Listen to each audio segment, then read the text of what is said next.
Welcome back, ladies and gents of the internet, to another episode of Kimchirednecks, where today we are not cooking or eating something, which is, I know, a big surprise, because that's pretty much all we do on this channel so far. But today, in our oh-so originalistness, are going to do something that no one has ever done before on the internet. A top 10, plus some list of things we like living in Korea. Woo, Korea! Yay! So, we are going to go down a list of stuff that we've devised, specifically thinking of things that we like, to tell you about things that we like. True story. Alright, so first on our list, in no particular order, just other than how it rambled out of our heads, is cell phones and Wi-Fi. So, first off, cell phones are a lot cheaper here than they are in the States. Now, that's partially because, if I remember correctly, which is a sketchy proposition at best, the government subsidizes this cost of cell phones as long as you buy a 1 or a 2 year plan or something like that. But like our phones here, we got the S8. We got two of them. When we bought them, I think we paid like, what, $600-700 for the phone? Basically, they took whatever price they gave you for the phone, divvied it up between the 1 year or 2 year plan if you got that. And once you were done paying for that year, that price drops off your bill. I think we were paying about, I want to say it was $73 a month. I think so. With the price of the phone added. Once that dropped out, and we went from the unlimited to the 2 gig 4G plan, that just means you get 2 gigs of data at 4G, and then it drops down to 3G after that. And they don't cut you off or throttle you after that. But I think we're paying something like $35 a month for our cell phone bills. So. It is ridiculously cheap here. And Ever. dead spots, you don't ask, can you hear me now? They're very few. There's little to no dead spots in South Korea. Which is nice. And to go along with that, most of the providers in public places and public transit, which we'll dovetail to that in a minute, provide free Wi-Fi hotspots. So if you're on the train, more than likely you're on Wi-Fi. If you're in a big spot like a train station or a government complex, or you're more than likely going to be on Wi-Fi and not your data anyway. So dovetailing into the whole public transportation thing, we have public transportation on our list.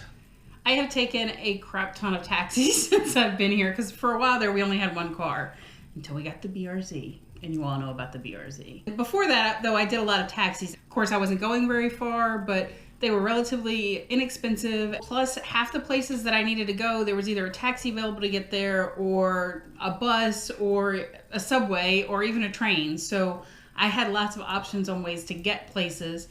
Yeah, so as a mild measure comparison, I don't know where whoever you are lives at, but around here and in Seoul, taxis are 3,000 won, so that's a little less than $3, for the first 3 kilometers or the first 5 minutes, I think it is. And then after that, it's 100 won, which is like 10 cents for every...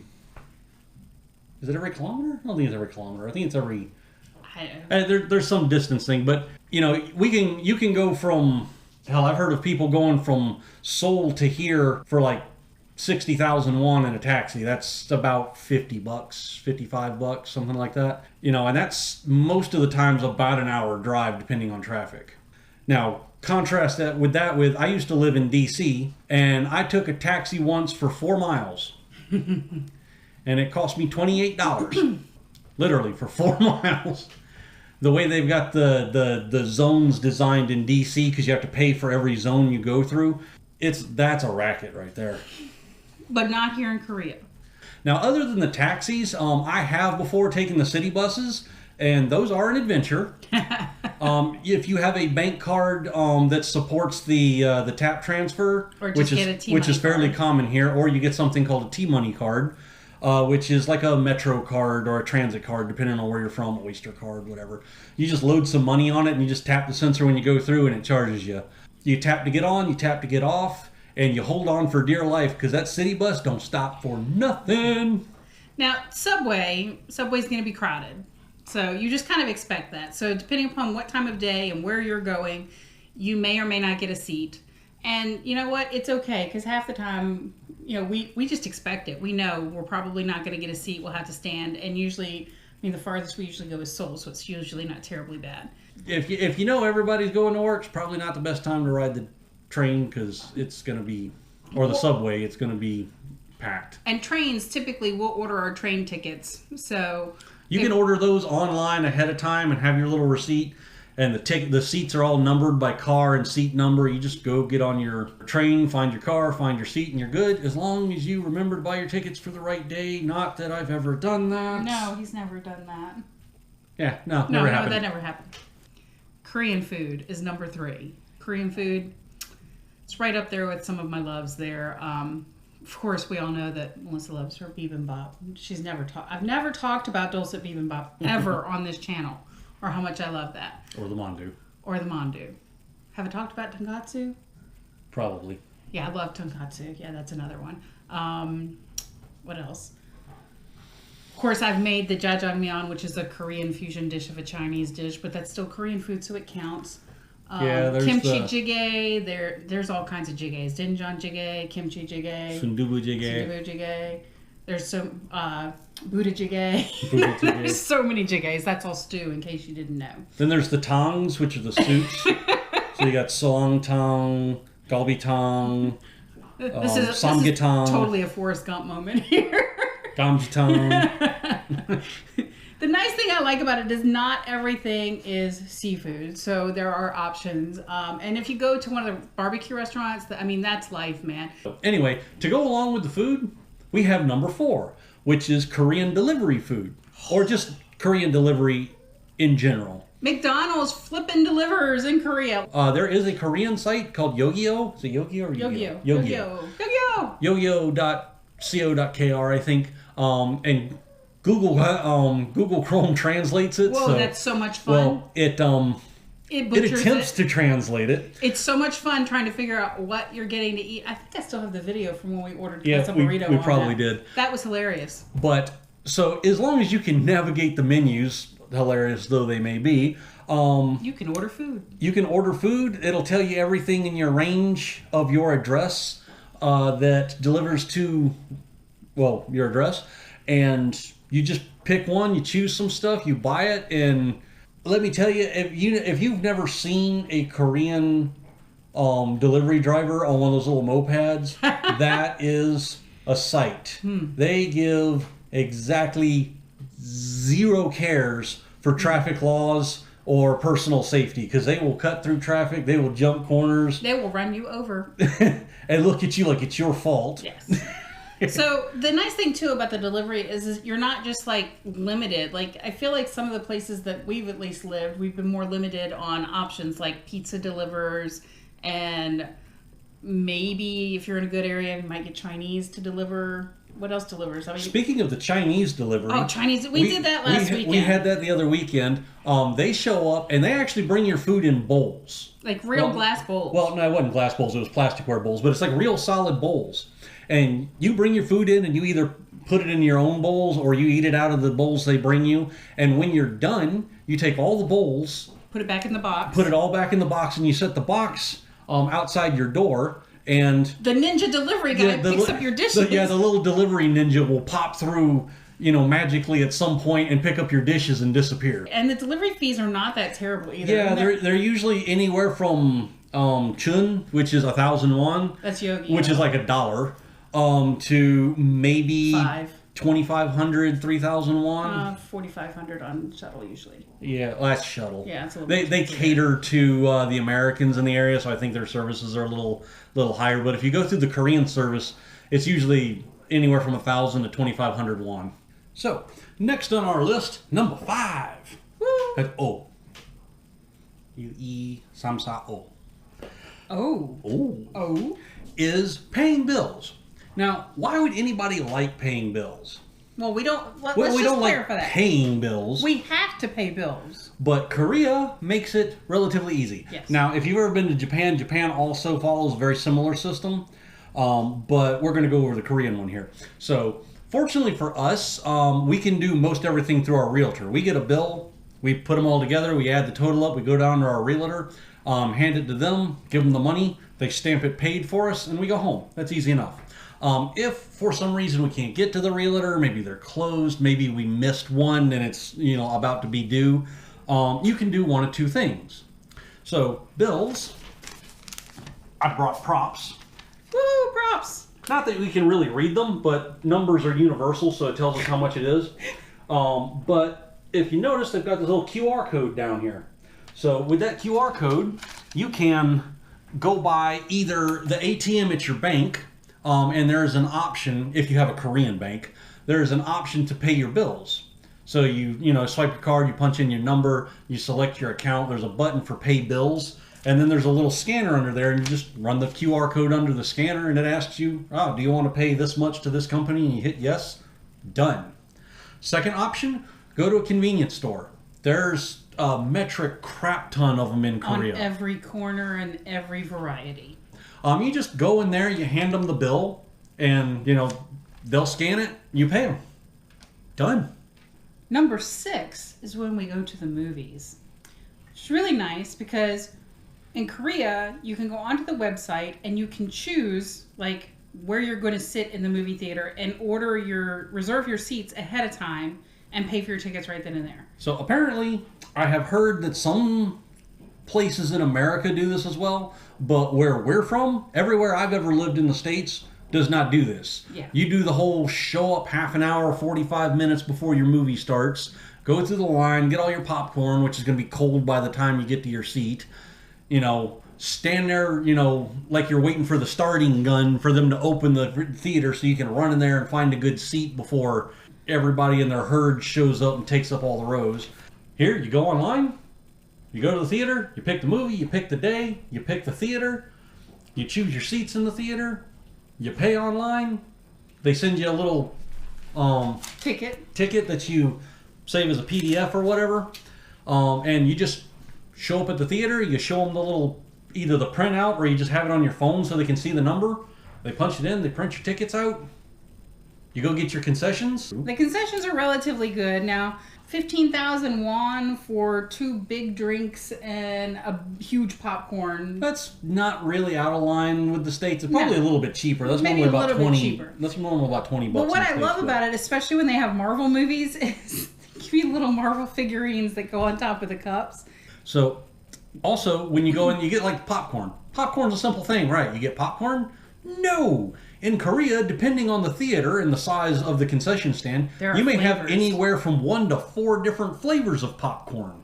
And you can either get anywhere from 1 to 4 of them in a bucket. They've got sampler bucket, I guess. Well, they've got they're divided. They've got dividers where they can either do 2, 3, or 4 flavors in one bucket. There are also really interesting options, which we've never really tried. They do have nachos, which America has. Yeah. But the grilled squid I've never really tried because, not so much. I have yet to be brave enough to order one of their hot dogs because I'm not sure if that's ketchup on it or gochugaru. On a hot dog, it's probably ketchup, but it's also a Korean hot dog, which is not quite the same. I mean, it could be the Gwaltney. I mean, they tried. A good effort, but it's not Nathan's. It's not Nathan's. It's not. What's the other one I eat? Hebrew National. Yeah, they tried though. They tried. But anyways, we'll just get popcorn and drinks, or sometimes we'll even go there and just eat because it's at the mall when we go to. We'll just go eat beforehand and not even bother with it. So that works out too. Awesome. But still, movies is one of my favorite things here because of the reserved seating and my little Marvel figurines. Stop making fun of me again. Speaking of eating things, sweet potatoes. Number 7. That's Suki Dog wants to talk about Gogama. That dog loves some sweet potatoes, but not nearly as much as I love sweet potatoes. Yeah. So where I'm from, at least, sweet potatoes are yams. They're those orangey potato-looking things that everybody gets at Thanksgiving. Which, don't get me wrong, they're stellar. Asian sweet potatoes are a whole different thing. They're white. They're starchy. They're sweet, but not sugary. They can be purple. They can be purple. They can be purple. That's an Okinawan thing, though. Okinawan sweet potatoes are good, too. Yeah, you just take these things, you roast them, and you don't even have to do anything. You just break them in half and eat them. They're great. Or you can order them in latte form. Yes. And sweet potato latte, if you've never had one, that is life. That is my jam. That is a thing you should have in your life at least once. Yes, and if you've never had it, I'm sorry for you. talking about food, when we go out to eat, have you ever been to a restaurant and you've desperately desired to have a waiter come to your table and you're like, hey you, come and see me. I've got something to tell you because I need something. Sit there and wait for half an hour for a damn drink because you can never get Not in Korea. All It's called a call waiter button. It's about this big and you push it and it makes a noise sometimes it doesn't. And all of a sudden, it's like magic. They appear at your table and are like, how can we help you? And they're happy to help you, which is weird because they're not getting tips. Nobody ever shows up and be like, what do you want? But number 8 is our call waiter button because it's so nice not to have to stress over, hey, I really need like some more water. You're and trying to catch somebody's eye or wave them down from across the restaurant. No, you just ding dong. Now they show up. There are some locations that don't have them, but usually if you go Yogi-O, they'll come over and help you. Yogi means here, by the way, so Yogi-O is kind of polite over here. Yeah. So typically, yeah, they'll just come over. It doesn't usually take a waiter very long as long as you can get there if it's not like slammed. Number 9, convenience stores. There are many chains of convenience stores. I think we mentioned there's 7-Eleven, there's GS 25, CU 24s, Everyday 25 or something like that. Some kind of E-Mart 24. Yeah, there's a mini store or mini mart or something along those lines. Anyway, there's a ton. There's at least 8 or 10 major chains of convenience store. And in almost any one of them, you can go in, you can buy a T-Money card if you don't have one, you can load money on a T-Money card if you need to. The thing that I like about it though is, say I get off work and I'm just like, oh, screw this, I didn't really feel like cooking. I could run into the convenience store literally, and we need to do this. We need to video this at some point. But we have been known to go down to the convenience store and grab a couple, and they're called doshirak. It's like a little lunchbox, so it's got like tonkatsu in it, some rice, some kimchi, a couple other little things. Like it's very similar to a bento box. But like literally, there's options. There's like a whole thing of sausages and hot dogs. There's fried chicken, roasted chicken. The little rice. It's not rice balls. They're samgap kimbap. They're rice balls in a triangle form. Yeah, triangle kimbap. But there's those. There's cheese sticks. I mean, there's obviously it's a convenience store, so there's chips, there's candy, there's drinks. But like, there's so many options for you if you actually don't feel like cooking that you could, other than like in America, you could get like maybe a sandwich that might not kill you. This stuff is changed out every day. Maybe not the sausages and stuff, but it turns over relatively fast, so at least every other day or so. I mean, like literally like twice a day sometimes. You'll go in, depending on what time you go in there, people will go in there in the mornings and buy the little doshiraks for lunch. So after lunch, they'll go back in and they'll restock them for dinner. Shoot, the one closest to us, I've yet to be able to get it for dinner.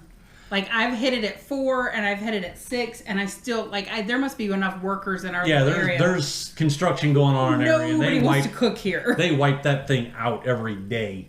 No, seriously, we're going to go in one day. We're going to film one of the convenience stores. We're going to show you the options. We're going to grab our meal there. We will show you what it's like. It is an experience on its own, because you would never think that you could get healthy. That's the kicker. Half of it's relatively healthy. Half of it's relatively healthy. You could probably eat for a week, and it's not like killing your pocket either. So I mean, one of those bento boxes, the doshiraks, is anywhere from 3,500 won to 5,000 won. It's doable. It's totally doable. Doctor's offices. That is number 10. So let me tell you. So in the States, when you go to the doctor, so you're probably paying a copay, right? So, well, first off, if you're lucky, you're paying a copay. First off, you make your appointment and you show up. If you're like us, usually 10 to 15 minutes before your appointment time, and then you have to wait for an hour or 30 minutes to an hour. Anyway, so in the States, literally go to the doctor. If you're lucky and you're paying a copay, it's what, 20, sometimes 30. Maybe you're lucky and you got a really cheap one at 10. Maybe 50 if the company you're working for has cheap insurance. Depends on what you're with. So you go to the doctor, you get there, you wait some more. You're maybe, if you're lucky, get out of the doctor's office maybe a half an hour, maybe an hour and a half to 2 hours. In Korea, the last 3 times we've been to the local clinic for having the crud. We're in the door, check in, see the doctor, get our prescription, out the door. To the pharmacy in 10 to 15 minutes. And it only costs 15,000 won per person. So literally, for both of us, our entire doctor visit out of pocket is less than most people's copays. And to be fair, the last couple times we've been for the crud, which you get from the wonderful air quality here. See that video. Yeah, see that video for that. But when we've gone for that, as soon as he gave me the prescription and we paid, we went right for us, right across the street was the pharmacy. We handed him the prescription and we were in and out of there in 10 to 15 minutes. And that was also 15,000 won. And we got little packets, like each individually packaged for per day, how many per day. And like, there was what, 5 or 6 pills in each little packet. So now I will tell you this, I have no flippin' idea what kind of drugs they gave me. They work. They work, and they didn't kill me. So all I know is my pharmacist says 3 packets, 3 days. I'm like, okay. And then he gives me cough syrup packets, and that's 3 packets, 3 days. But doctor's office, totally awesome here. But doctor's office, number 10. And because we can't count, and we originally decided on 10, and we had some extras. Yeah, here's our extras. Chuck's extra is... So, first off, Cafe Bene. Everything about it. The whole menu. Everything on it is good. Let's see. They've got sweet potato latte, pistachio latte. I think they got a caramel macchiato. They do. They got your standard, cappuccino latte, caramel macchiato. They have gelato. They have gelato. They'll put gelato in your latte, which is... Oh, that's life. They've got these... The cream cheese and the bagels and... Oh, yeah. They got flavored cream cheese and different kind of bagels so you can mix and match. So good. You want chocolate cream cheese on blueberry bagel? Go for Rock it. on. Yeah, those are awesome. They also have this, it's like a French toast thing. They call it a honey cinnamon bread. And it's like a big old piece of like Texas toast almost, except bigger. It's huge. And it's got like syrup and honey on it. It's got cinnamon on it. It's got whipped cream on the top. And oh, that just melts in your mouth. And they have desserts. The desserts are relative. They have bingsu, which is some ice cream, shaved ice dessert. Mixed with flavors and depending gelato, on what you get, it could be good, it could be not good, but that's because we're not used to it. So Cafe Bene is life, man. Literally, Cafe Bene they are not sponsoring us in any way, shape, or form. I'm sponsoring them because we've had bagels from there like the past I sponsor them and I love them. Love you, Cafe Bene. Love you. Much love. So number 12, I think we only have 12. Number 12, I just got back from the hairdresser and I just have to brag on my hairdresser. Here in Korea, when I just go in for a haircut, he will cut my hair, he will wash it, blow dry it, and style it. Today I went in, he did my hair, he washed it, cut it, colored it, blow dried it, styled it. When they were coloring my hair, he was on one side and his assistant was on the other. They were both coloring at the same time. So like it took less time to get the color on my hair. And he obviously checked over, made sure he liked how everything looked. And then she washed it or whatever. Then he goes back to, he does the cut and the style. That's his job. That's what he does. But when it's time to blow dry, he has the other 2 people come in and they blow dry. And like it's a team thing. Like you feel like a movie star because everybody's working on you at one time. It's a little overwhelming sometimes, but it's kind of amazing. But hairdressers here in Korea. So that is our top 12. Top 10 plus some extras. And maybe for an outro, we should let the dogs, since they got all pretty. Of course, it got a little cold after they got pretty. So now they're in their prison pajamas, but I think they would like to say hi. Yeah, maybe. Okay, so we're going to show you the girls for the outro. So the girls are wearing the latest in Korean fashion. Actually, I'm joking here. This is part of their birthday pajamas that they love. The birthday jammies. Minnie Moo's over here is shaking a little bit. She just got all of her hair cut off, and then we got like a rogue Siberian breeze coming in. Also, it's close to time for food. Yes. And then there's the Shaky Sookie dogs. Dog. She's shaking. Maybe she's like, give me my best shot, man. I'm here. I'll give you the model look. Mimi. Mimi, where's Chuck? Where's it, Chuck? Where's Minnie Moose? Hello, Minnie Moose. Hello, Minnie Moose. How you doing? Are you cold? Sookie dogs. Sookie's cold. Okay, well, let's get everybody some blankets. And let's get them some food first and then blankets. Food, then blankets? Food, then blankets. All right. Say bye-bye.